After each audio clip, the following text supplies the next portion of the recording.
la mayoría nos tocó de paciente con amputación. En este caso, pues fue Se escucha entrecortado, maestra.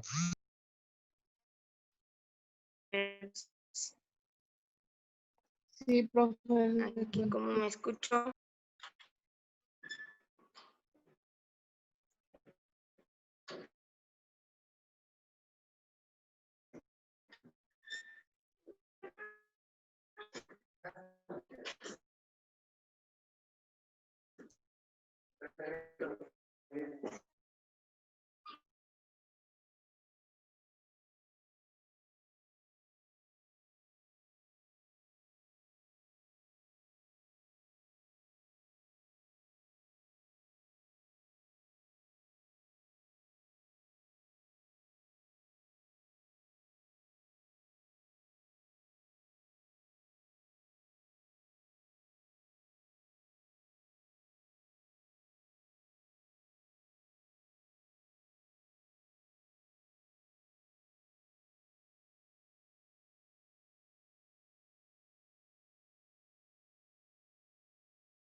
¿Y aquí cómo me escuchan?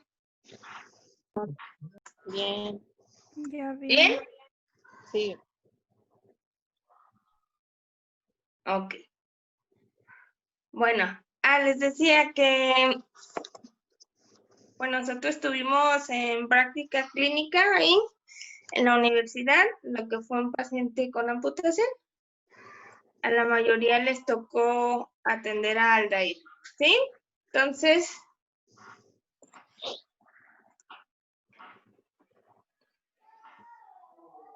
lo que no aparece es la presentación. ¿A ustedes sí les aparece? No. A mí tampoco.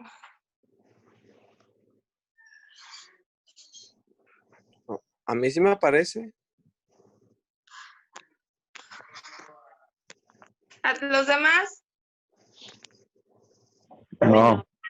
A mí, maestra, sí me aparece. A mí sí. Sí. ¿Sí les aparece? Sí. No, a mí no. Bueno, A mí tampoco. a mí tampoco me aparece en el celular.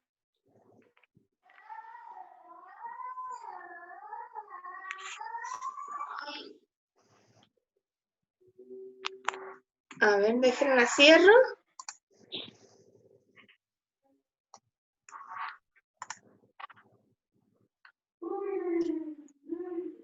Y la vuelvo a compartir.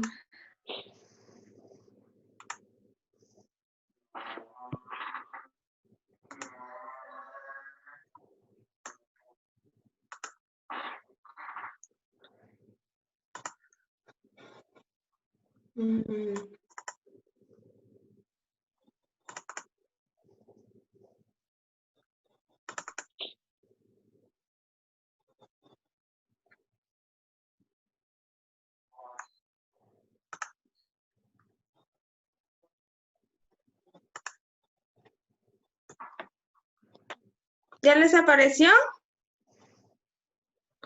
A mí me sigue sin aparecer. No, no sale.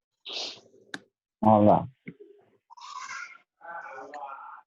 Oh, rayos. ¿Y ahí qué puedo hacer, saben? Darnos la clase libre, creo.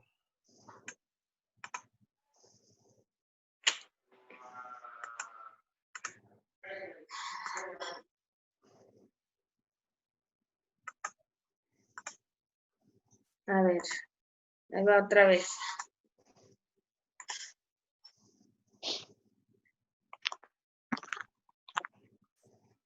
Ahora sí. Ok, Yo sí no veo. la voy a ampliar porque creo que como que se traba. O sea, no la voy a poner en presentación.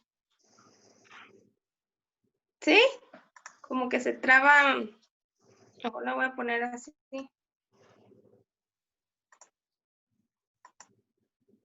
¿De acuerdo? Sí. Estás Mixi, mira. Ah.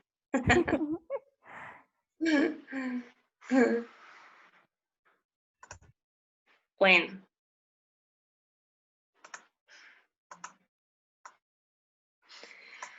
Sabemos que como definición, pues una amputación va a ser la remoción o la resección de una extremidad, ya sea superior o inferior, puede ser parcial o puede ser total, ¿sí?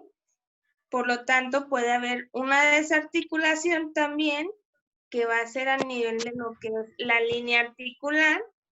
Y en este caso, en pacientes pediátricos, va a haber amputaciones de tipo congénita y amputaciones de tipo adquirida. La incidencia es más frecuente en amputaciones congénitas de 2 a 1 paciente con respecto a las adquiridas. Siendo así, el 75% de las adquiridas va a ser por un traumatismo, casi siempre, y de las de tipo congénitas va a ser un 25% de origen oncológico, de una patología.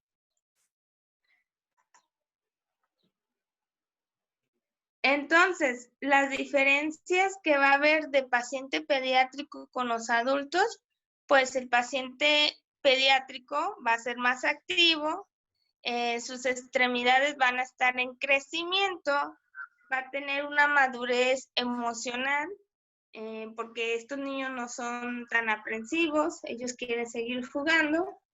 Sus prótesis pues van a requerir de mantenimiento constante y de estarlas cambiando, de estarlas modificando por el mismo crecimiento.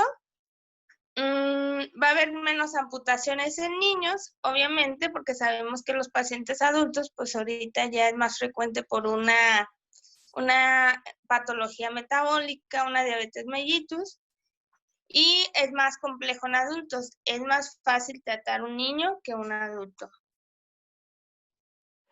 Y a veces te ponen a pensar más en qué más le voy a trabajar, porque a veces no se dejan cooperar.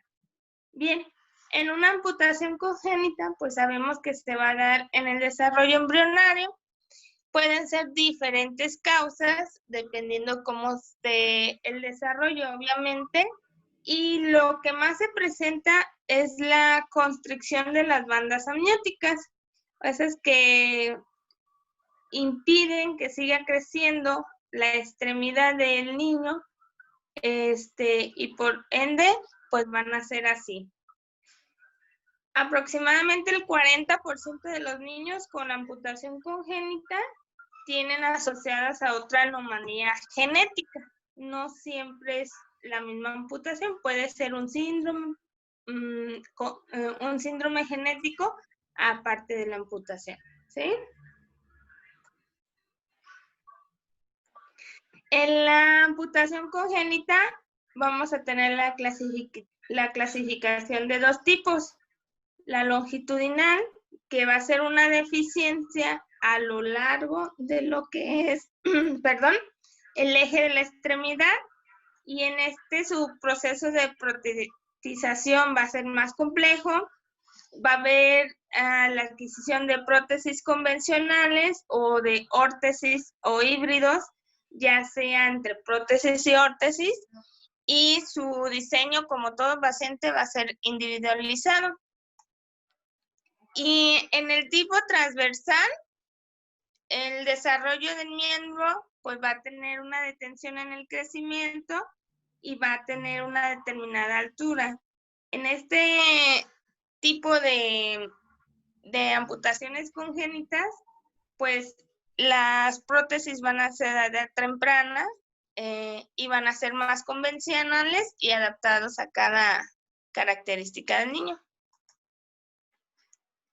Las amputaciones adquiridas casi siempre es más frecuente en el sexo masculino, de 2-1 en la proporción, debido a que creo yo que los niños son más arriesgados que las niñas, ¿sí? El 60% ocurre casi siempre en una amputación transtibial, más frecuente de una transfemoral, y de ahí le sigue una transradial, y puede ser hasta una desarticulación de tobillo, dependiendo el traumatismo. Este tipo de amputación puede ser debido a una situación de un accidente o diferida por algún traumatismo o patología médica adyacente al paciente.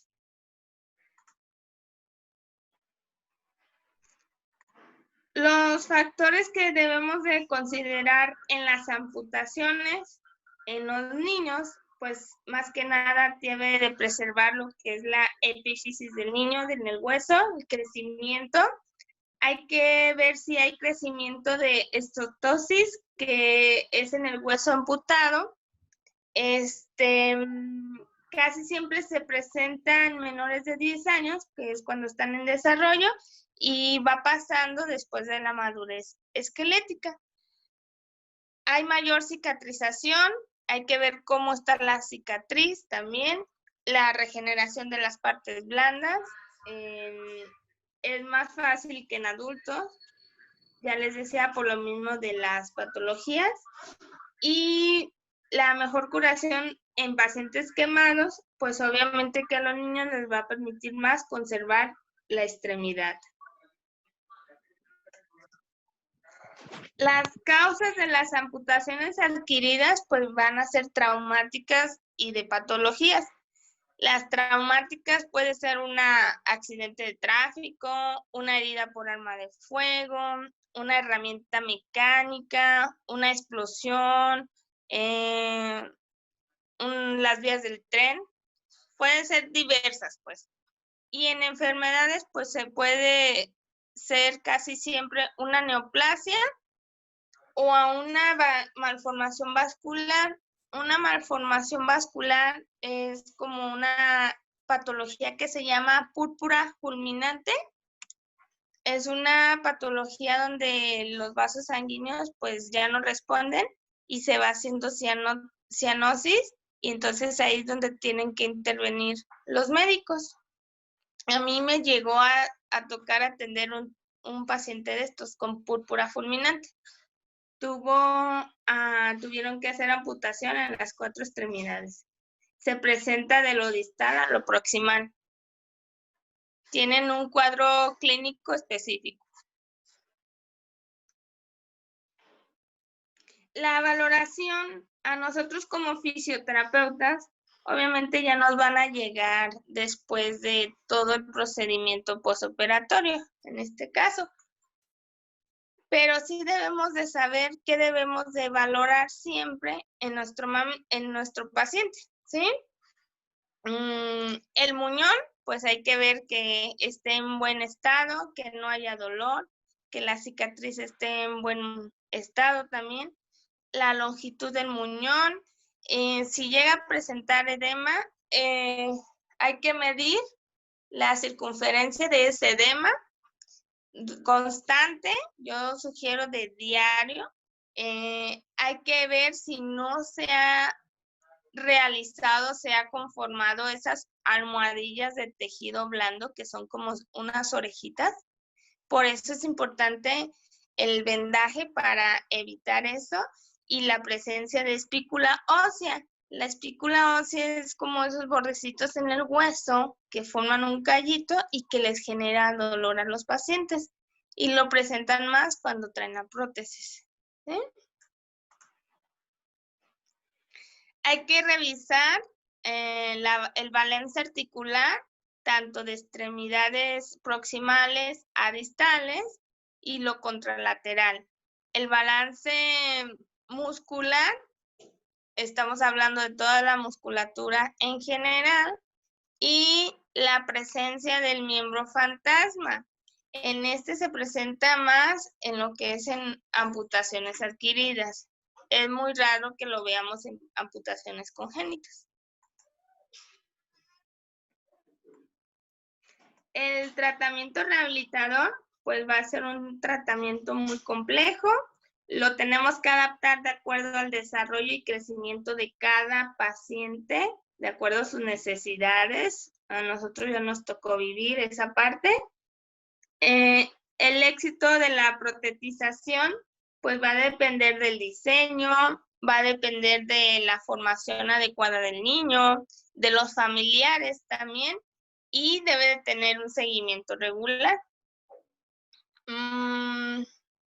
Dice, es importante lograr una implicación, obviamente, de todo el proceso, tanto de los padres como del niño, y siempre tenerlos motivados. La fase posoperatoria inmediata, pues si nos llega a tocar en este tipo de atención, que es un poco probable porque ya nos llegan después, pero ¿qué tenemos que hacer? Tenemos que controlar el dolor, el edema y evitar una infección en lo que es en la cicatriz. Hay que enseñarle a los familiares muy bien y al paciente el vendaje y los cambios de postura. Hay que evitar esas posturas en flexión. Debemos de prevenir el desacondicionamiento en este tipo. Yo lo combino mucho a través de lo que es la ludoterapia, a través de los juegos. Puedes intervenir con ejercicios isométricos. Hay que evitar el patrón flexor de las articulaciones proximales, porque luego se nos hace una contractura, y ahí la importancia de donde nosotros debemos de intervenir con las posturas, ¿sí? Y prevenir lo que es la atrofia muscular para que nos funcione una fuerza muscular a la hora de utilizar una prótesis, ¿sí? Obviamente que todo esto va relacionado a la tolerancia del paciente. Cuando el paciente te entiende, cuando está muy chiquito, pues te basas al neurodesarrollo psicomotor del paciente, que sí les puede llegar a tocar, ¿sí? En la fase de protetización, pues nosotros lo vivimos con Aldair. Aldair le adaptaron su prótesis del lado izquierdo y pues lo enseñamos, ¿no? Lo enseñamos a que se la pusiera de la manera correcta, la utilizara. Él tenía su prótesis con, creo que después se la iban a cambiar. Tenía fijación en rodilla, era estática y hasta esa llegó. Acuérdense que las prótesis tienen sus características y nosotros debemos de saberlas. En el socket es importante que no se quede lo que es el aire para que quede bien comunicado el muñón y el socket de la prótesis, ¿sí?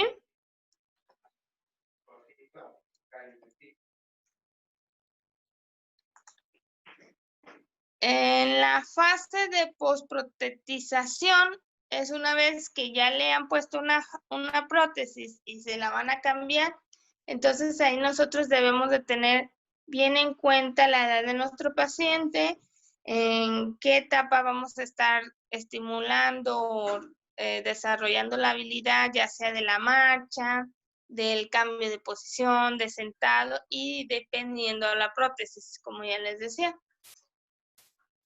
En esta parte es bien importante que ustedes estén conscientes que las prótesis, porque los niños están en crecimiento, se los van a estar cambiando más o menos al año y medio, a los 18 meses aproximadamente, ¿sí?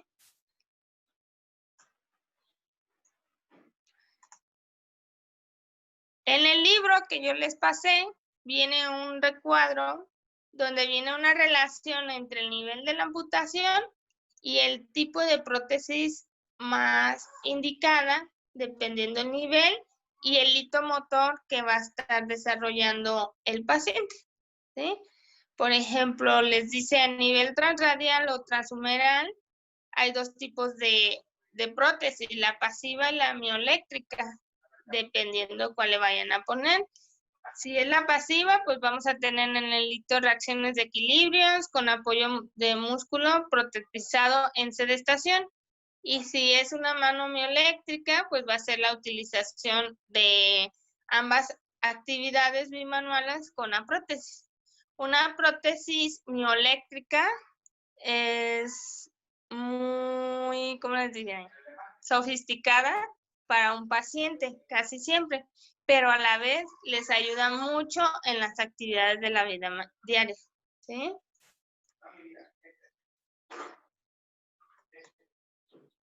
Aquí tenemos, a ver si se reproduce, un video donde me llamó mucho la atención de la pelvis de Aldair, que se estaba en ese momento trabajando. Entonces, ustedes como oficios, pues tienen que valorar todo el organismo del paciente para ver qué pueden intervenir, ¿sí? Igual, les sugiero que en este tipo de pacientes, tomen evidencia, porque van a obtener bien los diferentes tipos de avances y de integración en su terapia. Pues hay diferentes niveles de amputaciones, dependiendo de dónde vaya a ser. Están las de miembro superior, que puede ser desde una desarticulación de muñeca, abajo del codo, desarticulación de codo, arriba del codo, o una desarticulación de hombro. Y están las de miembro inferior, pues pueden ser las de transmetatarso, que son estas tres, que las diferencia a nivel de huesos, ¿sí? Puede ser debajo de la rodilla, puede ser desarticulada de rodilla, arriba de la rodilla, desarticulada de cadera o una hemipelotomía. Déjenme acuerdo de Aldair, era arriba de rodilla, ¿verdad? Sí. Y creo que ya.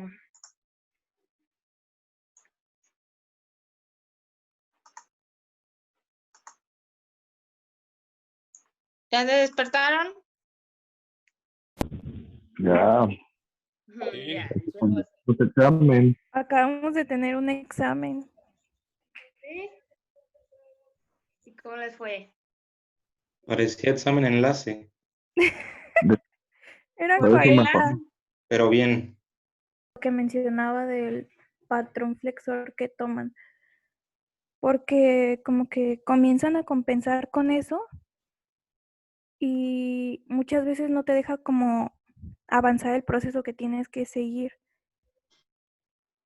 Porque a lo mejor inconsciente o, pues sí, supongo, de esa forma comienzan a hacer el patrón y no te permite pues hacer muchas cosas. Yo creo que esa es la parte que yo recuerdo que sí nos costaba más trabajo, lo que es el equilibrio, volver a controlar el equilibrio y el patrón flexor que se inicia en el miembro amputado.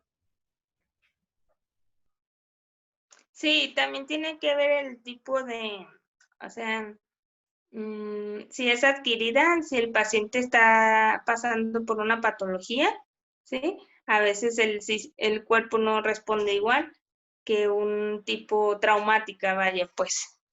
Pero también interviene mucho el estado de ánimo del paciente y la posición económica de la familia. Tiene mucho que ver eso, ¿sí? Pero sí, una de las parte fuerte que tenemos que trabajar son las contracturas en posición flexora desde cadera, tronco, hasta nivel del muñón.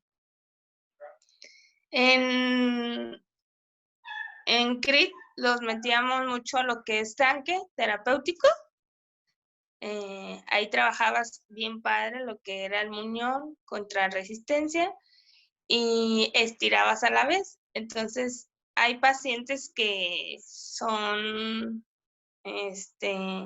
candidatos a natación y ahí pues casi la mayoría, creo yo considero.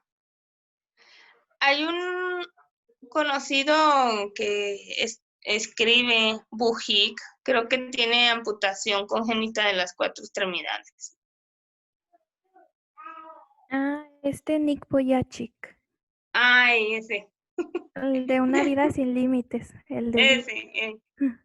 Buena pronunciación, ¿eh? Sí, Mitzi, muy buen Así es. léxico. Aunque creo que es Bujicic, pero bueno. Sí, está bien, pero tú Ay, hazlo como bueno, tú quieras. como sea. Pero si ¿Cómo tú crees que es? es ¿Alair? Boyachic, pues está bien. ¿Boyachi? Oh my God. Así dijo Mitzi. Sí, Vujicic. Según yo era Bujicic. Bujic o Bujic o algo así se llama. No me acuerdo cómo se llama. Y le acabo de decir Pero, cómo.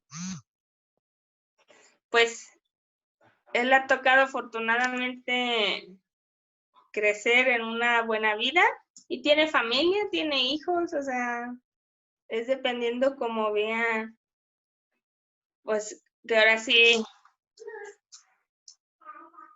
la vida de cada uno. ¿Sí, chicos? Hay que leer, tiene un libro de ese. Hay que ver cómo se pronuncia.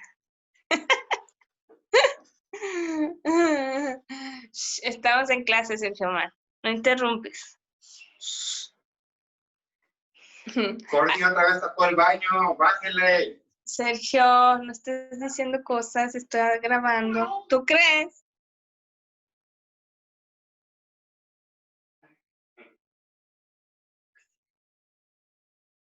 ¿Algo más, chicos? nada, Dijo vamos que a su dormir. esposo puso el examen a las 6 de la mañana. Sí. ¿Quién les confirmó ese dato?